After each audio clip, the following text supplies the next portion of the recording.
Welcome to Native Yoga Toddcast. So happy you are here.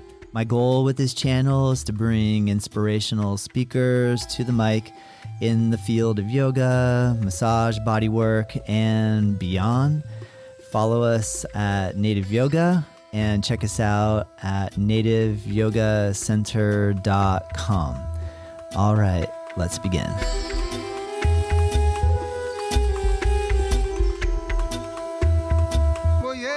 Hello, welcome to Native Yoga Toddcast. Oh man, I'm so excited because now I'm bringing to you Gabrielle Kali Om. Gabrielle is located close to Temecula in Southern California. She has a retreat center called Ojas Retreat Center. Follow her or go look at her website, ojasretreatcenter.com, and on Instagram at Ojas Retreat Center. Link in description. Click it, check it.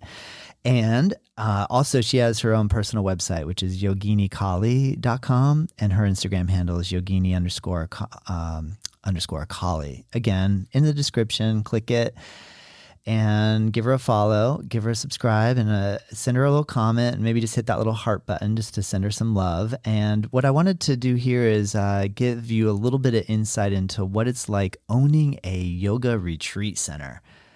I want to bring to you all facets of the yoga world, and one big part of it is retreat. And then there's the element of those that are actually holding or conducting or managing or owning retreat centers. And so you can have a hear and a listen as to what that side of the whole world is about. And so Gabrielle is the perfect representative. What a delightful human being. And I absolutely enjoyed this conversation, and I can't wait for you to have a listen. Check out my new free course, which is called 8 in 8, Learn 8-Limb Yoga in 8 days. It's totally free. That link is in the description as well. And I hope you're doing well. I hope your yoga practice is serving you, that you had a wonderful holiday season. The New Year's upon us coming up. And, just let's really take care of each other. That's my mission and my statement. Let's take care of one another. Do a random act of kindness today. Take care of your friends. Take care of your family. Let's share a little bit of love, and let's try to build a beautiful community. And thank you so much. Let's begin. I'm really delighted to have this opportunity to meet and speak with Gabrielle Kali Om. Gabrielle, thank you so much for joining me today. How are you doing?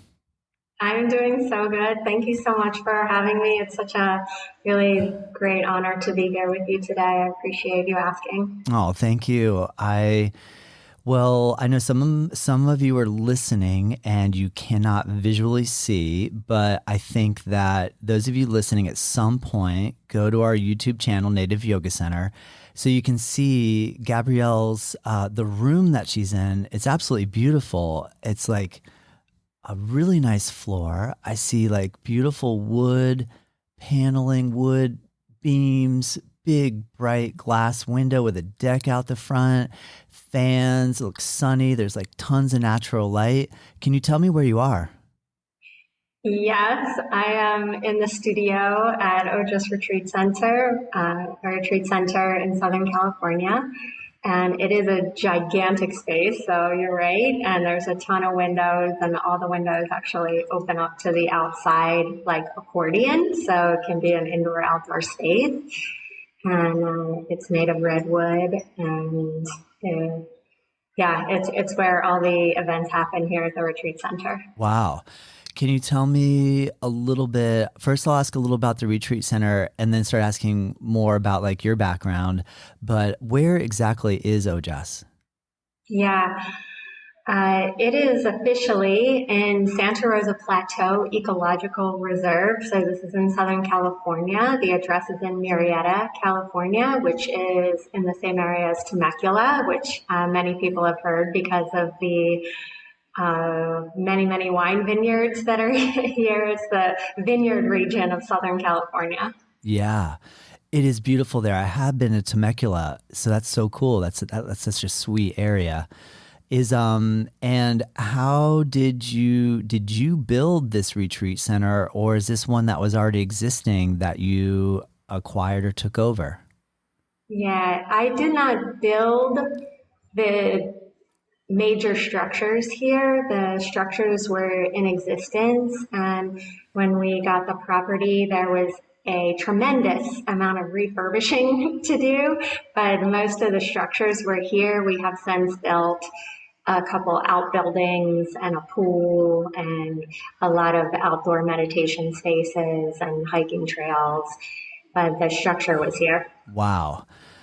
That sounds amazing. How did this vision come to reality? Did you, I would imagine a lot of yoga teachers, myself included, would think, what a dream come true to be able to have a retreat center and work on that capacity. Can you give me a little bit of understanding of how this came to be?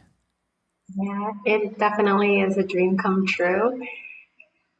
It came about from a visualization and meditation with my teacher, Sri Dharma Mittra, who I've been training with for many years, back since about 15 years or so, been with Sri Dharma.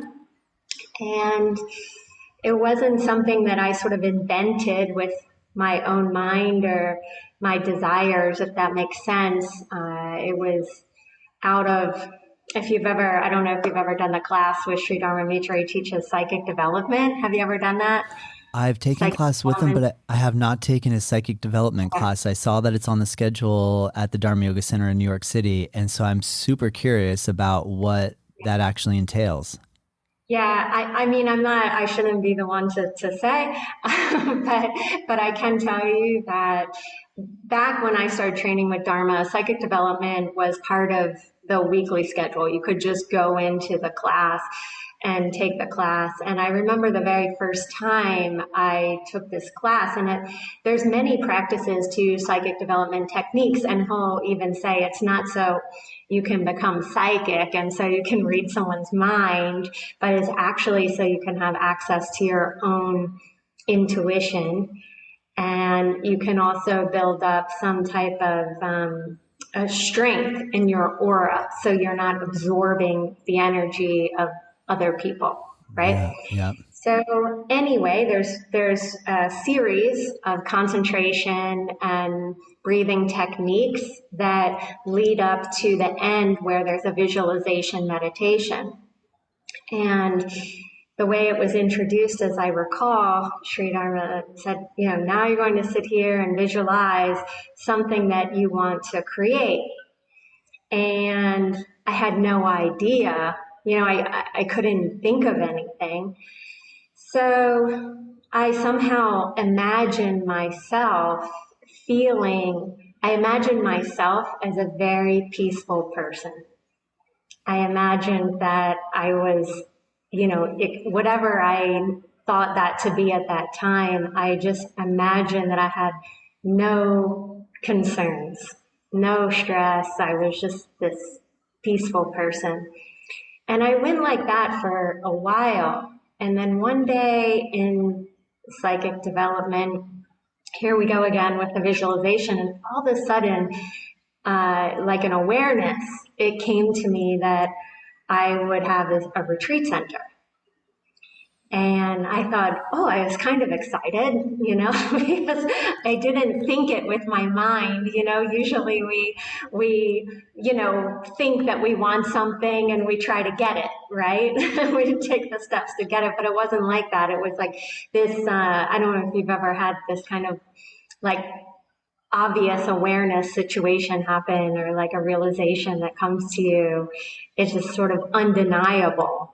Yes. And it was, that I would have this retreat center. So every meditation since then was, Dharma says in the meditation, he gives an example, same example for as long as I've known him. And if you can imagine back when, and I'm sure the example became before my time, but at the time, his example was about creating this, let's say you want a yoga studio and you imagine everything is taking place exactly perfectly. There's a line of people out the door. There's the news channel, everyone ready to pour. You have a vegan cafe at the bottom, and everyone's ordering from a screen. You don't have to talk to anyone. And he's saying this, this is 15 years ago, right? Ah, The, yeah. you know, Yeah. uh, everyone's ordering from, and the floor is clear and you can see the people doing yoga, right? And he's got this whole picture Yeah. going, Yeah. he's sharing it with everyone. And anyway, it was his example to, it's not just visualizing one piece, but every piece. And his point was, more subtle, get more subtle, more subtle, and he would often say, don't do anything unless you can visualize it. Mm. Don't make a move until you can see it happening. Mm. Mm. And I find great value in Wow. that. That's cool, Gabrielle. Wow. And so you're in New York City and you're having this sort of very gradual connection to your idea, your feeling. So then what? You fly to California and just start driving around, or somebody says, "Oh my gosh, How long is this podcast?" Because well, we can make it as long as we want. We can make it as long as we want." I'll do my best. All right. Do my best. All right. It was a solid decade. All right, I hear you. So it was a decade from the time that you had this sort of inkling to where you then were like, "Oh my goodness, I own this retreat center." Yeah, it was, but it never left me. Never for one moment did I doubt that that's what was going to happen. And so, in very small ways, the first thing I realized is two things. One, I had never even been on a retreat myself. Yeah. And the second thing is, I definitely never led a retreat, right? So I thought the thing I immediately realized was I better start leading retreats, right? Then there's no other way for me to find out what I'm supposed to do. Yeah. And good point. I felt very connected and still do, and this is why I have a retreat center. I feel very connected to the benefit of retreats. Yes. In people. I've seen amazing transformations in people through retreats, and it's always so emotional, and it's such a gift and an honor to be a part of. So I started leading retreats internationally, at least, twice a year, let's say, all over the place. And I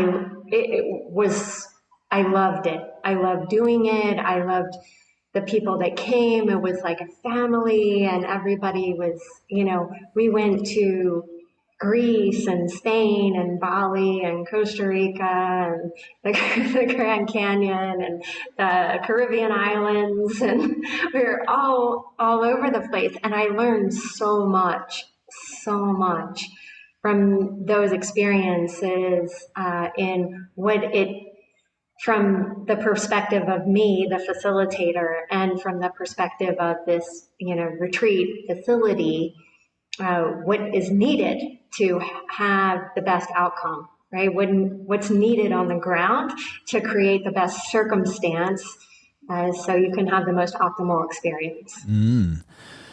Did you start to, in that process, think to yourself like, wow, I need to have obviously you had this thought, but I know what you mean, because I have offered retreat and we've traveled to other places, and there's some things that are like, wow, you're like, that was so great. The way they did this, the way this was organized, the way this food was prepared, the way this bungalow looked, the proximity of it to this and that.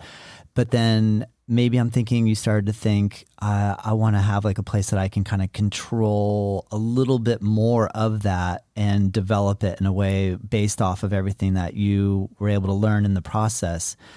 What are you noticing now that you have a retreat center? What are some of the things that you've tweaked based off of your knowledge of learning to accommodate that? Stay with us. We'll be right back. I really hope that you're enjoying this episode, and I just wanted to take a moment to announce a course that I'm really excited to release. It's a free course, and it's called 8 in 8, Learn 8 Limb Yoga in 8 Days. My goal is to help coach you along in the Ashtanga yoga practice in a way where we take just the sun salutations, the fundamental asanas, and the final breathing poses, break it down with some philosophy videos as well, explaining the 8 limbs of Ashtanga yoga in a very easy to use, friendly course that is totally free. Click the link below, check it out. Let me know what you think. All right, let's get back to the episode. Well, it wasn't tweaking, it was really setting it up from the beginning because I had such a clear vision of what it was going to take. And the piece that I didn't have experience with necessarily was, I'm on the other end of it now. I'm not just a facilitator, bringing in this group of students or clients. I'm the one working with the facilitators because they're doing what I was doing. So I very clearly understand their intention and their offering, and that is a tremendous help. Yeah, that and makes sense. Oftentimes it's nice that facilitators recognize that. Oftentimes they're like, wow, this is amazing that you obviously know what it takes and what to do. It's nice to work with somebody who has experience and, leading retreats. But I would say flow. Flow is something that is really important in a retreat, is how to create such a space that the people in attendance do not have to think about anything. And this is an intention. It takes some awareness to cultivate this, from where do you put your dirty dish when you finish using it? Where do you put your trash? Where do you get a towel to go to the pool? This seems very simple. Where do you get a drink of water or tea, or, at any point in the day?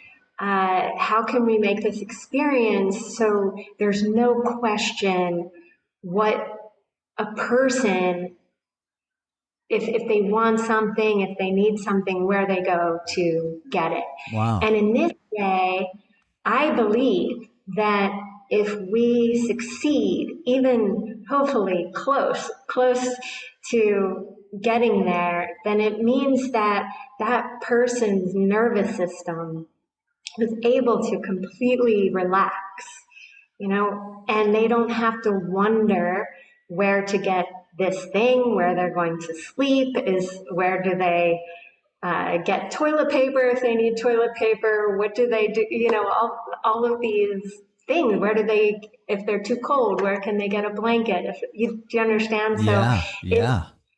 It's a lot of, at first when we opened, I remember feeling frustrated because I was watching everyone sort of stumble around this. And even though I thought that I had thought of many things, there were many more things to think about. I was watching all this happen, how people, what they were doing. They try to fill up their water bottle. Where do they put their trash and their dish? And how can they get a snack, right? Like where are the snacks? Yeah. Yeah. So yeah. Just from noticing what everyone was doing and actually becoming frustrated, seeing the lack of symmetry or flow, I then was very quick, along with my chef, to make changes. Let's do this. Let's set this up. Let's have, this tea station, this drink station, this dish station. And it seems like nothing, it doesn't seem important until you're in the space. And what I've come to believe is true, I think for myself too, is being clear, whether that's clear in your language or clear in your intention, is one way of showing kindness and compassion for people. Yeah. And if you leave it up to them, or they have to guess, or they don't know, then they can't really do what they came here to do, whatever that is. It sounds like you're taking it to the level of like whenever I've had the wonderful opportunity of going to a very high-end hotel or resort where you're just like, you get that feeling where like, oh my gosh, this is so amazing. You're kind of bringing that like fine 5-star approach to the experience, which is really cool. You're right. I've never thought of that.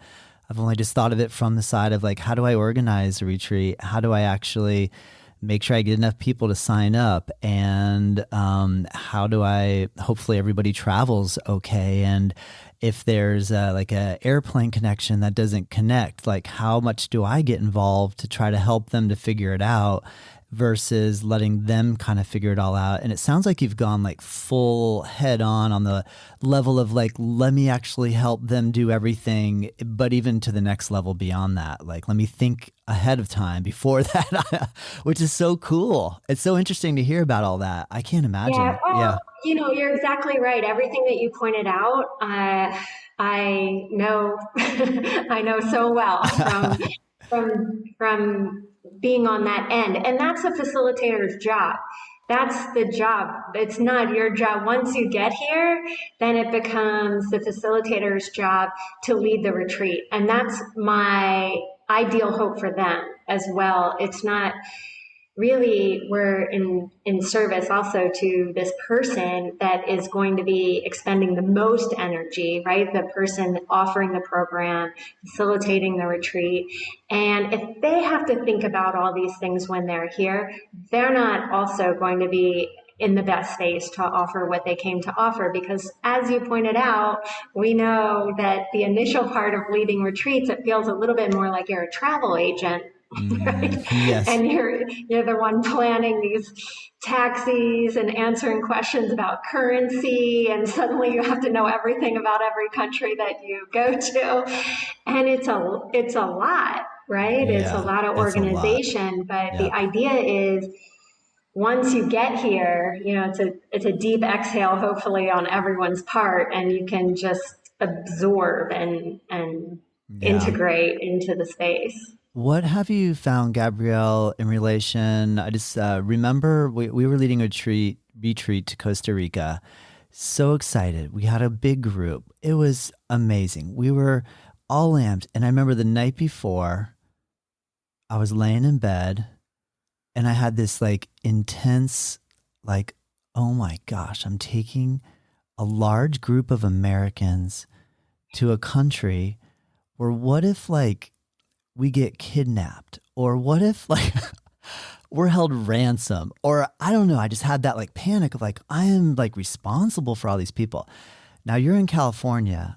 I'm curious, was that a conscious decision on your behalf to do one in the US? Because I would imagine personally holding a retreat as a American in America, I feel like I wouldn't have all of that trepidation. What have you noticed in relation to having a retreat center in the States? And you're obviously I read that you're from Baltimore, from Maryland. What have you noticed the juxtaposition between international versus in the country? Thank you for asking. It's a great question. And I love the place that you're asking it from someone who knows. I don't think everyone would have thought of that question. And the two of us could probably talk for so long on this, and I have some funny stories too about the countries that I chose to go with people because of this type of thing. And looking up on the CDC website what degree of do not travel it sounds like such a good idea. And then you realize, what have I got myself into? This is like intense, man. This is more than just, and obviously you're a very caring individual. Clearly from everything you've said, you care.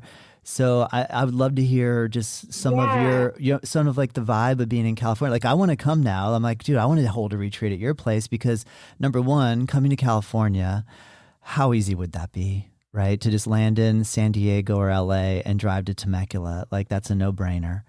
And right. then, but I'm just curious, like energetically, what have you observed since you've been, actually, let me back up. How long have you had this retreat center? Yeah, okay. So I've had the retreat center for about 3.5 years. We've been open for about 3 years. Cool. And, you know, COVID is what really brought me to Southern California. And right during COVID, during the outbreak of COVID, I was leading two back to back retreats in Bali. And I was in Bali. Oh, what, like in And March of 2020 or so? yeah, March. Oh, yeah, with oh, about 24 people. dude, that, A couple oh, people from Canada, but most from the United States. that's stressful. And somehow everybody got back with ease. It was a miracle. Okay. And we were in Bali and we didn't know how intense everything was. And when I got back, I went to my yoga class like normal, like the next day to teach a class. And I went to hug people, and everyone's, whoa, You're nobody, like, what are no you one wanted doing? to hug me. Not that I hadn't heard what was going on, but I didn't know, had been there for over 5 weeks. And so it was a really big changing period. And then within 1 week of getting back, less than 1 week, everything shut down, everything. The studios, as you know, right? And here I'm a person that was only teaching yoga classes, yoga retreats, yoga workshops. I have my own yoga teacher training program, and it all stopped. And but for me, I think probably because I had just returned from Bali and I was in this retreat mode, and by that time I was already very much looking for a retreat center. And I was pretty sure by that point that it was going to be in Puerto Rico Mm, because I mm. love Puerto Rico. I'm a sailor. I used to sail around the islands, and I for sure thought my retreat center was going to be on an island. And in answer to your earlier question, after many reflections and due diligence and studies, I realized that it would probably be smartest if I had the retreat center on a US owned island. So then I narrowed the selection down to US islands. So that means the Virgin Islands, Puerto Rico, even Hawaii, I was considering. And anyway, COVID, we couldn't travel to any of those places. You could only travel in the continental United States. And I had never even considered the continental United States as my retreat location.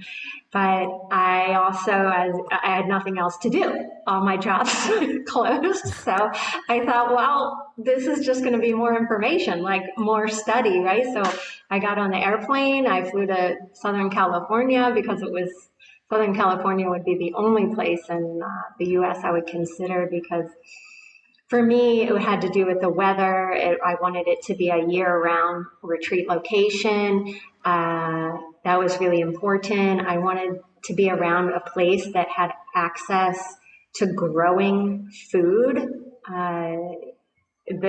Here where I am, there's a Mediterranean climate here, the only Mediterranean climate in the United States, and there's a lot of avocado farms and citrus farms here, pomegranate farms. So, and of course, it's the United States, so we have access to anything also, any other types of fruits and vegetables we need. So that was very important to me. Proximity, as you mentioned, to airports and just generally getting here was a factor. And the sort of realization that I had to reconcile with in my mind is when I got here, it wasn't immediate that I found this particular place or looking at many areas and places. I thought, wow, this is not what I thought. You have to understand, I was visualizing this for 10 years and I thought I was going to be on an island.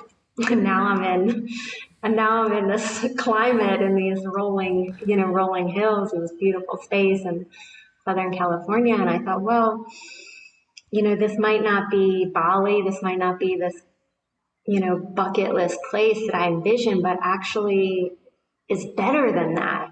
And I'm really grateful for that awareness, because what it helped me realize that was actually so important to me is not that I have a place where people will come once in their lifetime, but a place that people can come to all the time. A place that people can find refuge and peace and come back to recharge. I consider that, for me, I go to New York, right, to study with Dharma. And I want this to be a place where people can come, they walk in the door, they drop into this peaceful space, everything is taken care of, and they can let go and do what they need to do. And that felt so much better to me than having this, trying to create an experience that was only going to happen for people, fortunate people that could afford, or people that could make the time. So I'm really grateful for that awareness, because it was not in my original mind, my thought process. Well, that's cool. I mean, for sure. My wife and I used to live in San Diego, and we would drive up to Temecula because we had friends that couldn't really, San Diego is very expensive, and Temecula, I'm sure Temecula is crazy expensive now too, but it was like, that's where people could go to actually, still be in the San Diego lifestyle with like the incredible weather, like you're talking about. And the other thing that's cool about Temecula is there's no like June gloom, right? Like, 'cause if you're down on the coast, exactly. you can get socked in June with this fog, and you're like, oh, like, is it winter? Like, what's going on? But up there, it's pretty much blue sky all the time. Would you say? Like, I'm sure you guys get rain, but it's got to be, like you said, an amazing climate. I love the climate. I absolutely, it's spectacular. Yeah. I mean, it's like Greece, like being in Greece. It's not that it doesn't change. It's very much characterized by what they call a green season, or a period of time that it can rain. It's not a rainy season, because that's like an island rainy season where it rains every day. Here, it's about starting right now until about the end of April, where rain can come and things turn green, and there's the wildflowers, and it really feeds all of the plants here. We have, over the plateau here protects over 200 plant and animal species. We have 3 different kinds of sages on our property that grow naturally, all kinds of herbs and all kinds of native plants that were used by the indigenous people for over 8,000 years. This place has human history too. Yeah. So it is such a rich density of these plants and herbs, and it's really neat to be a part of the ecosystem here and a part of this type of nature where there is a season. It might be more subtle if you don't live in it. You might not realize it, but it is cooler. We're at an elevation. There's not much humidity. But it is, most of the time, the sky is blue, the sun is warm, and it's incredibly nice to be here. That's so cool. I was talking with somebody else that was attempting to develop a retreat center in, what state was it? Was it Wyoming or Montana? It doesn't matter. And I guess he didn't check with the neighbors about that he was going to do it. And he started to set it up. And then there was a bunch of pushback from the locals because they were like, too much traffic, too much this, too much that. And he was like, oh my gosh, I didn't do that kind of homework to figure out. It sounds like your center was kind of already established, but can you tell me a little bit about what it's been like working with the local community in relation to maintaining the peace, if you are? Yeah. Well, we have our property is over 5 acres, which is not very big in comparison to the other properties around here, where we are, like I said, there's either there's growing farms here. People are growing grapes for wine or avocados or citrus fruits. The other thing that they do is raise horses. There's a lot of horses here, a lot of farms. And so anyway, things are not so close, right, to each other. Okay. And the other thing is, you have to know those things are incredibly important. I was very aware of all of these things. Yeah. I made sure that we had the property had the right zoning before. Of course, you can't buy a property in an HOA, right? A homeowners association. You can't have a retreat center where there's, you have to follow the rules. Yes. Because also you want to follow the rules, right? You come with this pure intention, and it's good to operate in a space of honesty, and then in a space of where you're allowed, where you're permitted, as they say. Yes. All the time people ask me, for example, can I have a wedding at your place?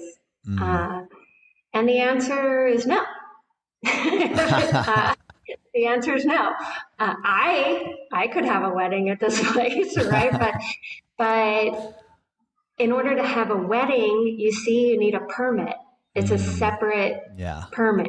Yeah. And so that's the kind of thing that you have to know about, is that, and I've learned so much about codes, permits, way more than I ever thought that I would, even residentially.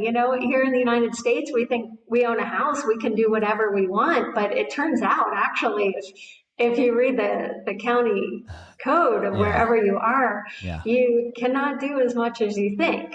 Right? You think, I'll just hold this yoga class at my house and I'll have like 5 cars pull out the front and park, and oh no. One neighbor calls on you and you're like, no, you can't operate a business in a residential area. Right. And so, we do have people up the hill, from down the hill and up the hill, and that's how they refer to this area, as the hill. Yeah. And they know, I know them, and I make sure they know what we're doing here. And there is an ordinance in this area. It's a quiet ordinance after 10 p.m. all the way until 7 a.m. There's no outdoor noise that you can have. And I love that.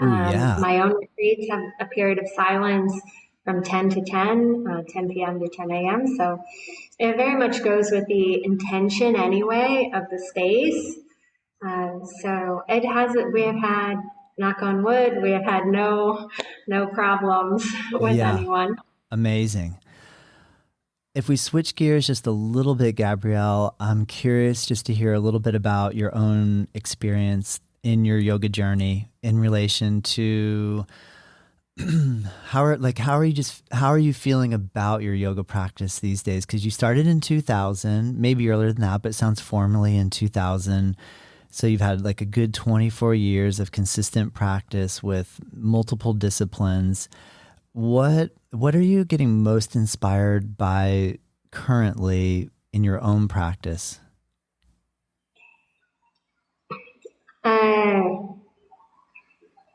Most inspired by. Or what is you wake up, do you have a ritual or a specific go-to way to connect to yourself through yoga? Do you have like a routine where you like wake up and you like to have a cup of tea and then do some pranayama and or some chanting? Or are you gravitating really intensely still, or still gravitating toward the asana aspect? Or have you dropped away from the asana a little bit and more into philosophy? Is there some aspect of the yoga practice that is like what's really just making you just feel like, oh, I love yoga? Yeah. I mean, it would take someone like you to ask that question, right? Because I imagine, I don't know you, but I imagine, you have a yoga studio, right? In Florida, and you have this podcast, I'm sure I'm not that different than you in the sense that my practice has evolved and changed a tremendous amount over these years. And I will say that, yes, I do have a morning practice, which is incredibly valuable and important for me to get up. I do some little bit of stretching, pranayama, meditation, and then I am off into the day. Yeah. That is non-myasana practice, right? Just do a little warm up, a little, get the blood. I think Dharma always said, just do a little bit every day. Just do a little bit.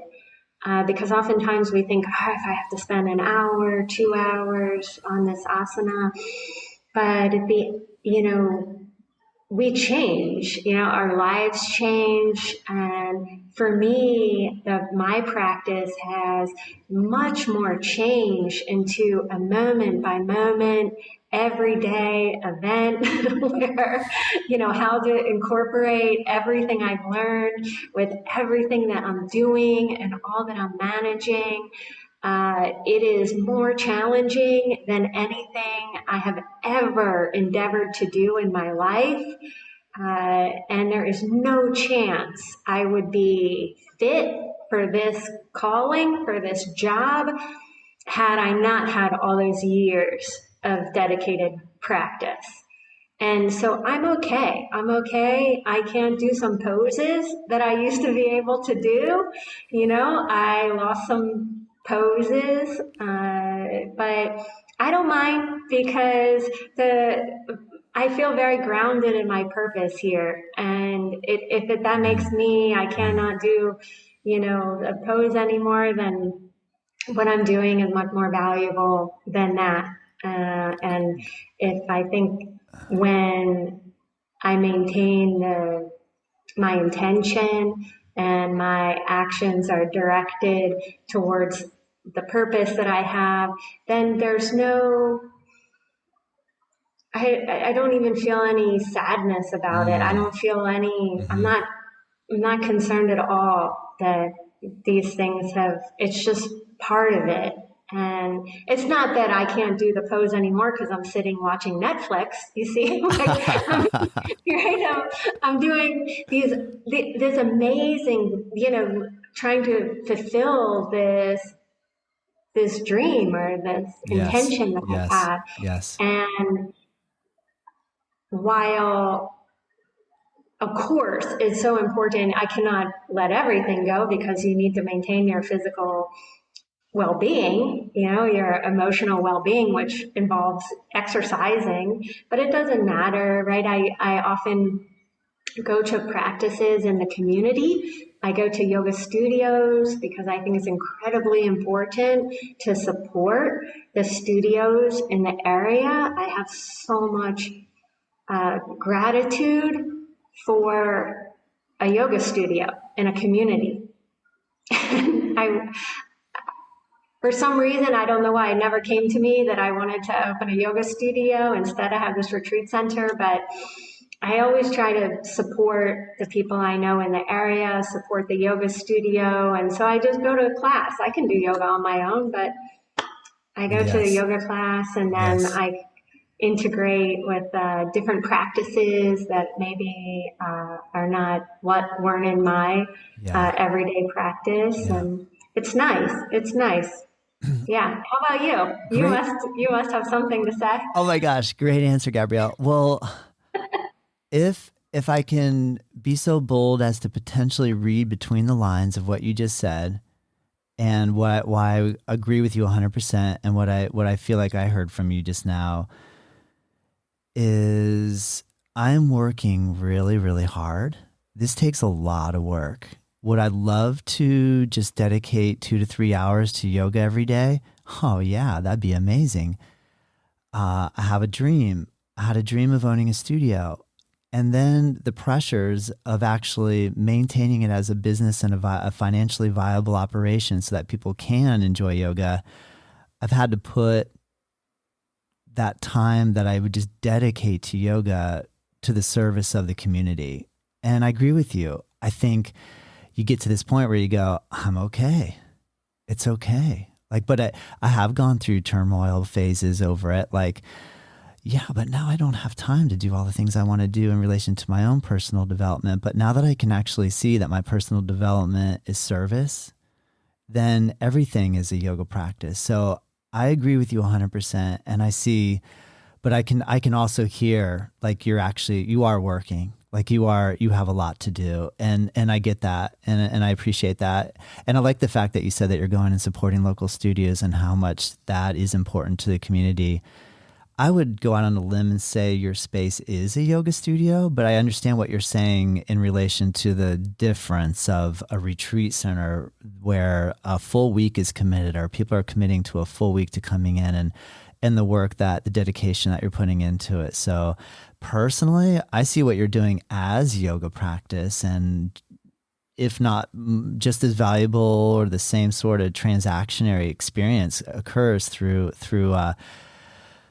seeing, like, I also got the feeling that you could see, like when you said flow and the importance of flow, like how do you even see flow? Like you can't like make a picture book about the flow, right? But you can feel it and you know it exists. And so it's so cool that you've tapped into that and you're as dedicated as you are to like really getting involved in that. That's so cool. So yes, that would be my answer too, is that, yeah, I've had to put some of my own personal things on hold. But to be really honest, like I love podcasting. This is one of my most favorite things to do in the whole world. And so it's taken a lot of time and attention to put on it, which does kind of take from, like right now I could maybe do some pranayama or some mantra, or I could like take personal time for myself. But like I feel like this is my yoga practice too. So I don't really see a difference anymore. So I'm with you. I don't struggle so much over that. Did I get some of that right?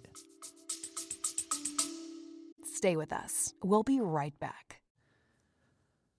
Thank you so much for tuning into this episode. I just wanted to give you a heads up that we have an online program called nativeyogaonline.com, and there's a code, all caps, first month free. We upload our daily classes that we teach here at Native Yoga Center, making it accessible for you no matter where you are in the world at any time of the day and or night that you want to practice. We're here for you. All right. I hope you're enjoying this episode. Let's get back into it.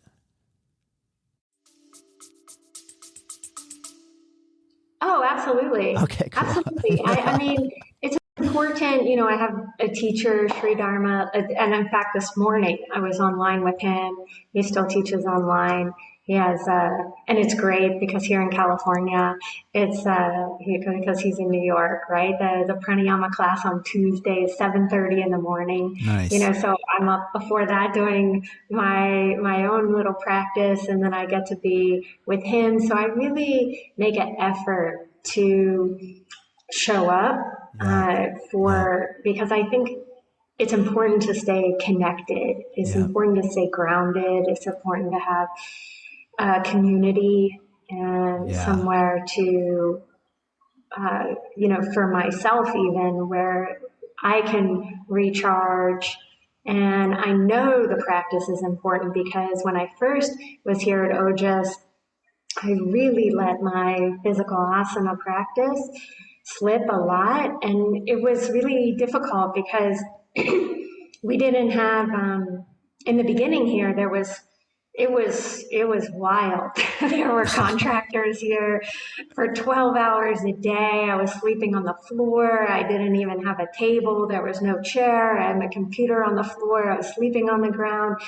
And the contractors would show up 6:45 a.m. and I'm just, okay, everybody on board, right? And then and I started to, and not long after that, I don't know if you've had any of this experience, because of stress, I started to feel physical stress in my body, which I don't know that I've ever felt in my life.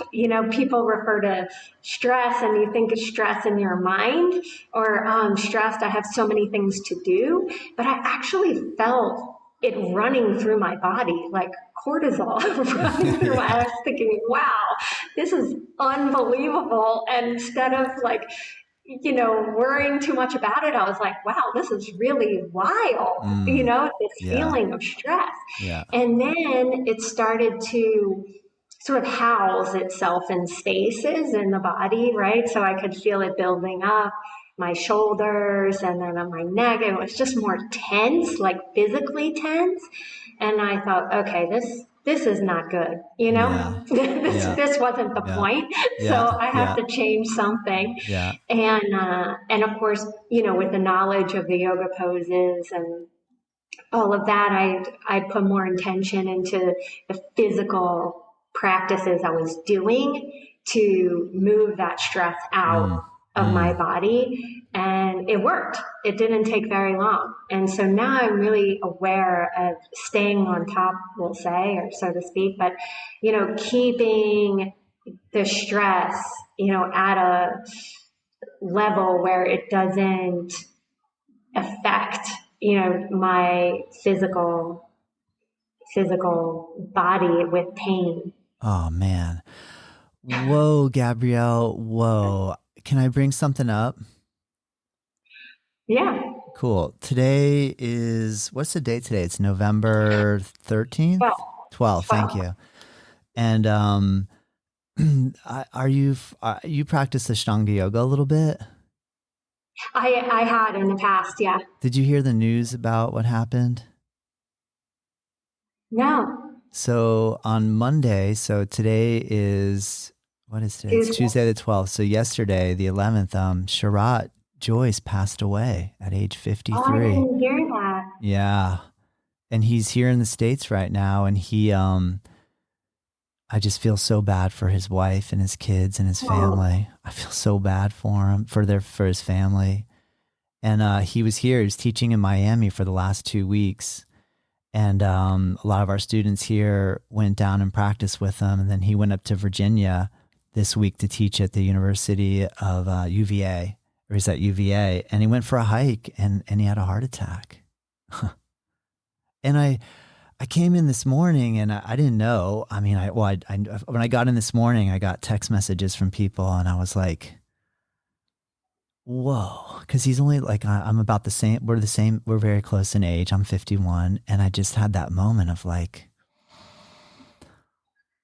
oh, whoa, like, oh my gosh, it can happen at any moment. And I know that, and we know that. I mean, obviously we know that, but it just hit me today. And so as you were talking about stress just now and the importance, and believe me, I mean, I'm not trying to imply that I feel like we have control, and at the same time, I don't feel like I have control over my mortality, right? Like I know I'm going to go at some point, obviously, right? We all know we're going to go, but it just, I don't know, it's hit me a little bit.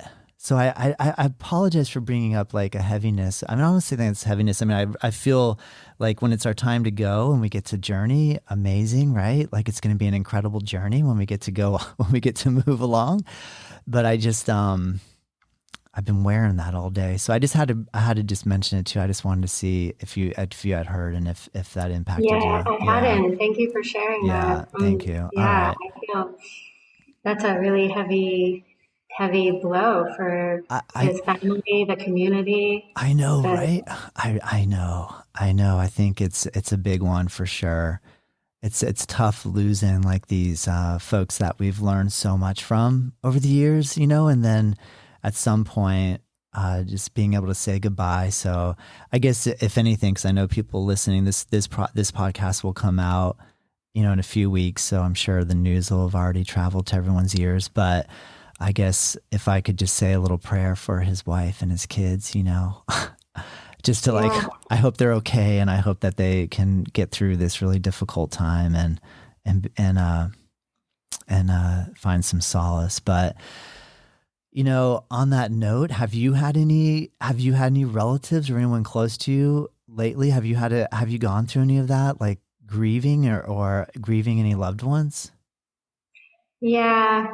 My mother passed away. Oh man, I'm so sorry. When was it? It was about 6 years ago. Okay. like yesterday, Feels but like yesterday. I know my mom 2 years ago too, and that was the hardest I'm one. so sorry. Yeah, it's Okay. very difficult, especially at too young of an age. Yeah. Um, Yeah. Before anybody is Yeah. ready for it. Yeah. Uh, Did that and did that play a little part in your dream, your vision in your dream? You know what I mean? Like when mom passes, it's like, yeah, yeah. yeah. I of course think about her all the time, and she's definitely with me in the beginning here. I had this vision and dream before she passed, and when I came out here to California with Ojas, she was already had already passed for a few years, and I was talking to her all the time because my mom she is incredibly organized and very, very creative and so helpful. If you wanted some, also incredibly clean. So if you wanted something to be clean, and She I get need the a lot toothbrush out. of She get the toothbrush out. I Like, kept yeah. thinking, Mom, where are you? She's so good at designing things, laying out furniture and things like this. And yeah, so she's definitely a part of in my thoughts and in my heart Oh, that's awesome. regularly. One thought I had today is like we're coming and going, but the yoga actually sticks around. Isn't that amazing how we're learning it from our teachers and then our teachers pass and and then we're holding it and then we're going to let go and someone else is going to hold it. That really just hit me hard today of like how, and then just the thought that how long has yoga been going? Like you made mention of the human tie to the area where you are going back 8,000 years, right? And then so like when you and I find out about yoga, we hear like 5,000 years ago. And we think, well, I mean, first of all, we can't comprehend it in relation to history and the span of humanity on the planet. And we don't really understand and know exactly, right? But um, I think how cool that yoga sticks around like this. It makes me feel like so much feeling of like how much work we have to do to kind of hold it up to a high level. And I know you've gotten a chance to practice with Dharma, and I feel like Dharma does a really good job. He's done an amazing job of bringing yoga up to a very high level, or just like really taking it to a place of like let's really keep this going. Can you talk a little bit about your feeling of respect for the tradition of yoga? Yeah, absolutely. Uh, I consider it such a blessing that I was able to come across Sri Dharma and practice with him, and then become one of the mentors on staff there, the teacher training. So spend many years very close to him, and I've learned such a tremendous amount from him. But I consider personally, and what I try to share with others that are coming into the practice as teachers, is that my feeling is that it's a great responsibility. It's a privilege to be able to teach others anything, right? If you're in a position of a teacher leading someone to something, that is a privilege. And with privilege is a tremendous responsibility to, as with as much intention and purity of heart, grace, surrender, you do your best, right? But Agreed. it's Agreed. Yes. all because of you want to share, right? So Yeah. we're just trying to share the knowledge that was passed to me, that as I understand it, right? It's not that I'm right. It's just we try to share what we know based on our own understanding, and do your best. Yeah. But Yes. to me, it's never eluded me. the sense of responsibility that carries. Great answer, Gabrielle. Good point. I know, it's amazing, isn't it? Well, that's cool. Is there anything that I feel like well, actually, I'd like to thank Pam and Andrew Jones for introducing me to you. So thank you, Pam and Andrew. Much appreciated. Yeah. I know they held a retreat out there recently, so I was unaware. I hadn't done my research, or I wasn't following you yet. And then I saw the pictures from the retreat, and I was like, "Oh my gosh, that looks amazing! Like, where are they?" Yeah, we're having another one in June next year, June 2025, Dharma Yoga Retreat, also with Pam and Andrew, and me also as facilitating the retreat collectively with other Dharma Yoga teachers. So it's a really amazing experience to come together as a community and practice. Oh my gosh, Gabrielle, that's so cool because, so if you're listening, you are listening, obviously it's not if, you're listening, you're listening. So you got to go check out, your website, Gabrielle, at the retreat center is ojasretreatcenter.com, and the Instagram handle is Ojas Retreat Center. You also have a personal website, which is yoginikali.com, and your Instagram handle is yogini_Kali. So please go follow and listen, or send a message and let Gabrielle know what you're thinking, and you can see the schedule of all of the retreats that you're holding. Obviously, you have all that on your website, and I just really am thankful for this opportunity, Gabrielle. It's really been a pleasure and a treat, and it's so cool to meet somebody that I like hearing the inception, like the visualization, and then like it's inspiring to me to hear your journey that you followed through, that you started with the meditation and you could see it, and that you've actually gotten to this point. So I can't wait to keep following you and see what where this takes you, and the community of people that come through. So kudos to you for not giving up and pursuing your dreams. That's really amazing. Yeah, thank you so much. As you know, it's not easy. The pursuit, you have to be a dreamer to live your dreams, right? I think it's not an easy path. It's not an easy path. It requires a lot of fortitude, many failures and challenges, a lot of self-reflection, and but there's nothing else from my perspective. There's no other way. There's nothing else to do.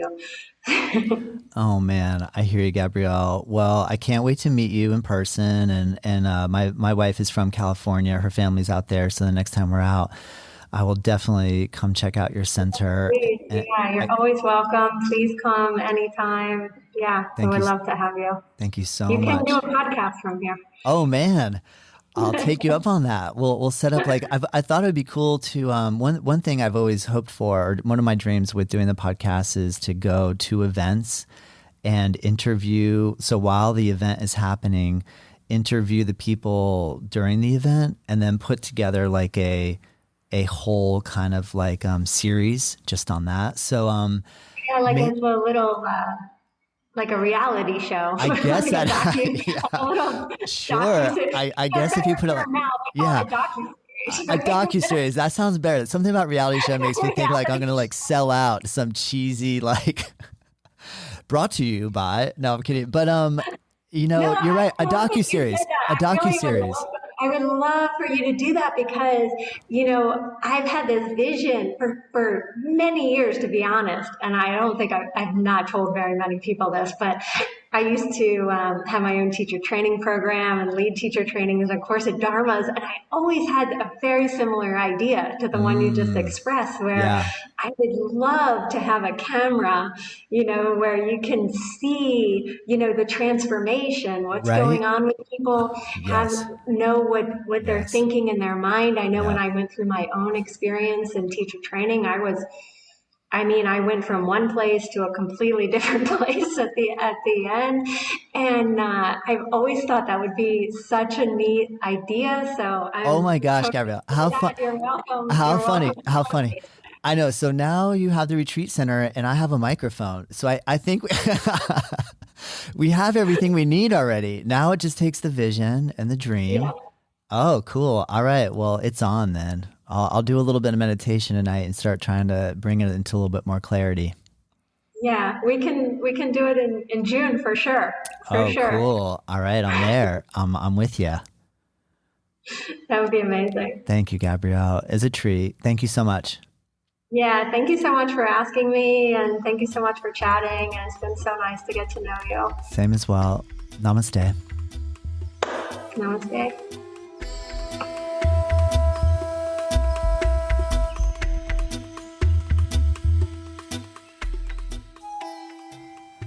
Native Yoga Toddcast is produced by myself. The theme music is dreamed up by Bryce Allen.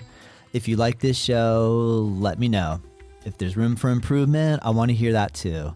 We are curious to know what you think and what you want more of, what I can improve. And if you have ideas for future guests or topics, please send us your thoughts to info@Native Yoga Center. You can find us at nativeyogacenter.com. And hey, if you did like this episode, share it with your friends, rate it and review, and join us next time.